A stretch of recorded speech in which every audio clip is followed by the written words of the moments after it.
Hello, everyone.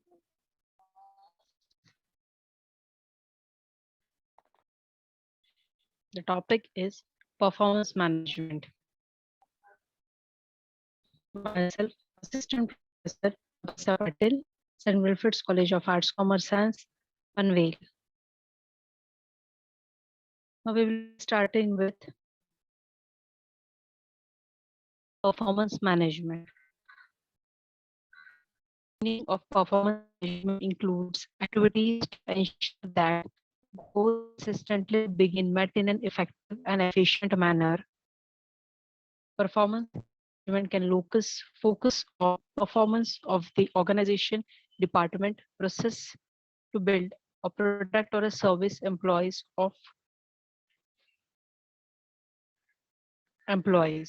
See, performance management includes what exactly? The activities to ensure the goals. Yes, performance management focuses on the performance of organization, actually what we performing in the organization through our job duties. Yes, what actually we perform in the department, the process to build a product or a service, what invest we do, what efforts we take on employees, etc. Now, definition. Performance management can be defined as a development of individuals with the competence, commitment, working towards the achievement of shared meaningful objectives within an organization which supports and encourages the achievement. Yes, it is defined as what the development of individuals with the competence and the commitment. How in the performance management, how the individuals are being developed, what their commitment towards their job and their competence working towards the achievement of shared meaningful objectives. Yes, the objectives of the organization, how meaningfully they are being worked towards that to achieve that within the organization which supports and encourages their achievement. Now, objectives of performance management to emphasize on career planning and future growth opportunities for the employees.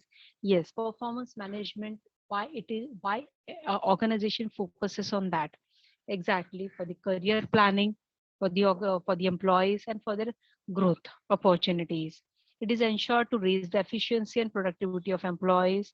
Yes, how it ensures the raised efficiency and productivity of the employees, to encourage belongingness, team spirit, devotions among employees with the job.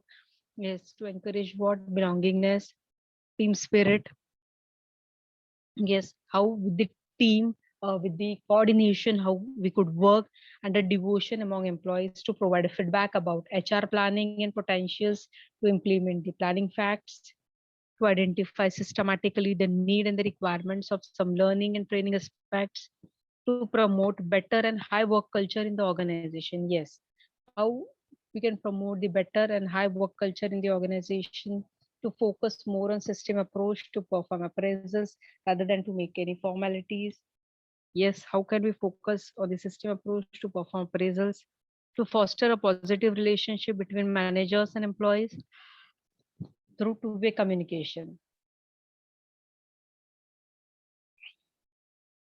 Next, the various other aims of performance management are as follows. What are now other aims of the performance management? Empowering, motivating, rewarding employees to ensure that best efforts and performance. Of course, see, in the organization, if you want that employees to be working with full dedication, with full effectiveness, with full efficiency, with their full efforts, so we need to provide them the motivation in their work and the rewards, ensuring that employees emphasize on doing the right task at the right time, ensuring effective alignment of the individual goals along with those of the organization, ensuring proactive resourcing management of employee performance against agreed performance objectives and accountabilities, facilitating linking of job performance to achieve of organization's corporate strategy and service plan.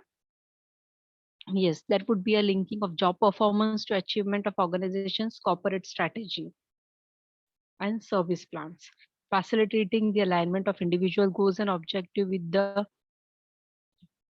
of department, divisional, and corporate plans. Yes, the corporate plans and goals should be aligned with the individual's objectives and goals. So that then only that can be achieved. Otherwise, that could not be achieved if that would be in two other directions. Ensuring a systematic process and the behaviors by which managers manage the performance of their people, so they could deliver the high performance in the organization. Ensuring the maximization of employee potentials and capabilities. Yes, they can ensure the maximization of employee potential and capabilities. Next, we could go with the performance management process as steps. First is the planning. Employees must understand what expected from them to gauge how they are doing and be able to receive actionable feedback. Yes, employees must understand that what is expected from them by the organization. As per that, that should be planned. Defining. It begins by defining their goals and communicating these goals with them. Yes, goals would be properly defined to them and would be properly communicated to them. Not only should this be done in the job description, but once a new hire joins the team, it important to reiterate what will be expected from them. Next, write smart targets. To do this effectively, you can define goals with SMART, which means that they are specific, measurable, attainable, relevant, and time based. Yes, this is to do effectively when we define the SMART goals. Set performance standard. Given the SMART targets, you can set the standard by which the performance will be assessed. Feedback and mentioned performance management is two-way street. Once you have communicated with employees what they will be held accountable to do, measured upon, get their feedback. Approval. Upon completion of the feedback stage, both managers and employees can approve this step so that the process has been kicked off collaboratively. Next, it goes with the approval. Upon the completion of the feedback stage, the manager and employees can approve this step. Yes, the step could be approved so that the process has been kicked off collaboratively.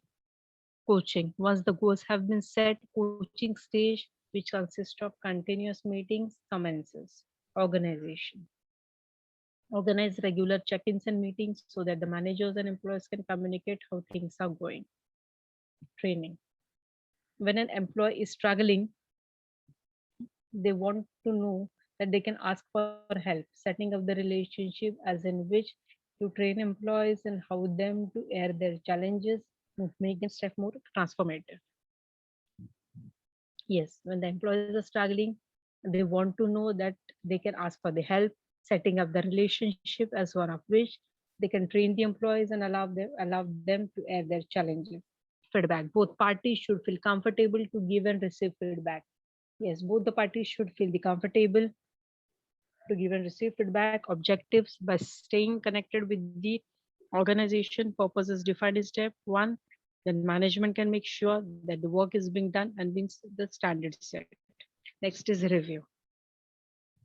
Formal review typically take place annually within an organization. Yes, formal review takes place annually, means once in the year it takes place. Review performance. Over a set of period, management looks over an employee performance in what also known as in performance appraisal. Review process. Managers and employees should not only focus on employees' performance, it also is an excellent time to review the overall process and ask questions like, did the employee achieve goals? Were there challenges that persisted? How did management's feedback help hurt their performance? And can this process be better? In this review process, this type of questions has been asked. Goal completion. Take a look at both small and large goals. If you pinpoint the challenges in these areas, you can brainstorm organizations together. Constructive feedback. Again, both parties the freedom to share their actionable input. Next, action. Within business, it is important to take action. changes, rewards. An essential way to motivate employees is to reward them and give recognition done. While it doesn't have to be just monetary, it probably will include some form of compensation. It can also be the form of time off, granting leadership opportunities, and giving the said employee new and exciting projects. In this essential way to motivate employees, we can provide them the reward so that they could work very effectively and that they do their job very well.